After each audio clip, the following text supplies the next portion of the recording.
Respondendo agora as questões 33 e 34 para finalizar a correção dessa página 53 do livro didático. Então, na questão 33, que é essa que está aqui, à esquerda, as linhas de força de um campo elétrico uniforme estão representadas na figura abaixo. Então, aqui estão representadas as linhas de força na horizontal. A diferença de potencial entre o A e o B, ele deu aí na questão que é de 40 volts, que é essa parte que eu botei aqui de azul, para identificar a diferença de potencial de A para B é 40 volts. E aí ele quer que você determine qual é a diferença de potencial entre A e C, e depois a diferença de potencial entre C e D, seguindo essa sequência aí. Então você já sabe o que? Como ele deu a diferença de potencial de A para B, que é 40 volts, automaticamente a diferença de potencial de A para C também vai ser 40 volts, já que a distância de A para C é a mesma, horizontalmente falando. Porque eu posso projetar o ponto A para cá, já que aqui você tem essa superfície aqui potencial aqui, ó. Então, o ponto A que está aqui, é uma superfície equipotencial, automaticamente eu posso projetar o ponto A para cá. Sendo que a distância de A para C é a mesma, que é D. Então, automaticamente, se a DDP de A para B, cuja distância é D, é 40 volts, a diferença de potencial de A para C também, cuja distância horizontal é D, também será 40 volts, né? Simples assim, tá tranquilo. Automaticamente, ele quer também que você calcule, que você determine a DDP de C para D. Lembrando que de C para D, pegando essa parte da superfície equipotencial, o ponto C e o ponto D, a distância horizontal é D sobre 2, ou seja, metade da distância. Se a distância horizontal é metade da distância, automaticamente a DDP de C para D vai ser 20 volts. Não precisa nem muito esforço para saber que é 20 volts, porque vai ser metade do valor cuja distância foi D, que foi de A para C ou de A para B, que é 40. Então 40, metade é 20, já que a distância também foi reduzida para metade, né? E o campo elétrico é uniforme. Se o campo elétrico é uniforme, fica fácil, né? Porque vai ficar 40 dividido pela metade da distância. Então vai dar 20 volts. Só isso. Isso aqui é um macete, né? Você vai pelo macete, não precisa nem fazer muito esforço para fazer essa conta aí. Certo? Já a questão 34, que é essa outra questão que está aqui. A figura está mais ou menos essa que está no livro aí. Eu fiz aqui.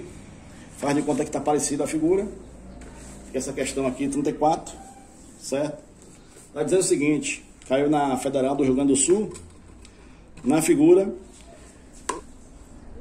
Deixa eu botar mais para cima um pouquinho.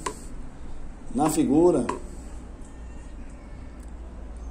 estão representadas no plano XY, horizontal vertical, linhas equipotenciais espaçadas entre si de 1 volt. Então repare que as linhas estão espaçadas de 1 volt, de uma para outra aí. Negativo de 3, negativo 2, negativo 1, 0, 1, 2, 3, enfim. Seguindo essa sequência aí. Aí ele pergunta o seguinte: considere as seguintes afirmações sobre essa situação. Na alternativa 1, o trabalho realizado pela força elétrica para mover uma carga elétrica de 1 coulomb de D até A é de menos 1 joule. Então você joga na fórmula: trabalho de D para A é igual a Q vezes a diferença de potencial de D para A, né? Ele está pedindo aí D para A. Certo? A carga aí foi dada de 1 coulomb. Está aqui a carga, ó. A carguinha foi 1 coulomb. E a diferença de potencial de D para A, de D para A. D foi 0 e o A foi 1. Automaticamente, o final, eu vou pegar 0 do D, que é DDP. O normal seria 1 menos 0, né? Positivo. Mas aqui está o contrário, então vai ficar D primeiro, que é 0. 0. Menos o A, que é 1, que é o potencial em D, menos o potencial de A.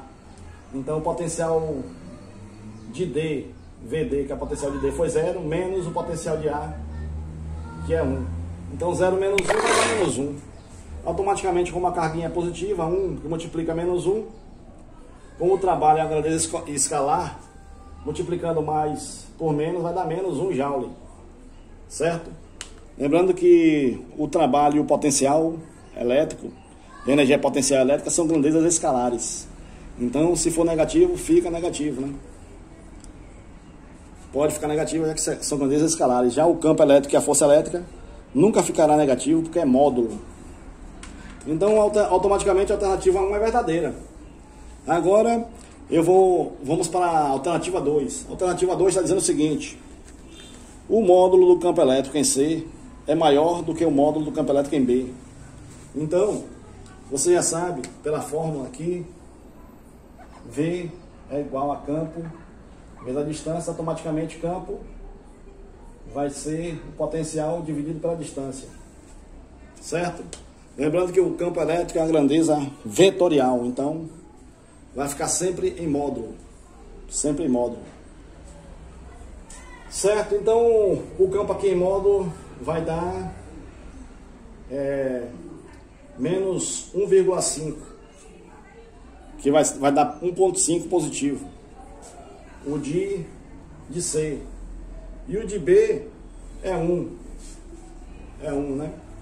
Então automaticamente eu posso afirmar que a alternativa 2 também é verdadeira, tá certo? O módulo do campo elétrico em C será maior do que o módulo em B, então 2 também foi verdadeiro.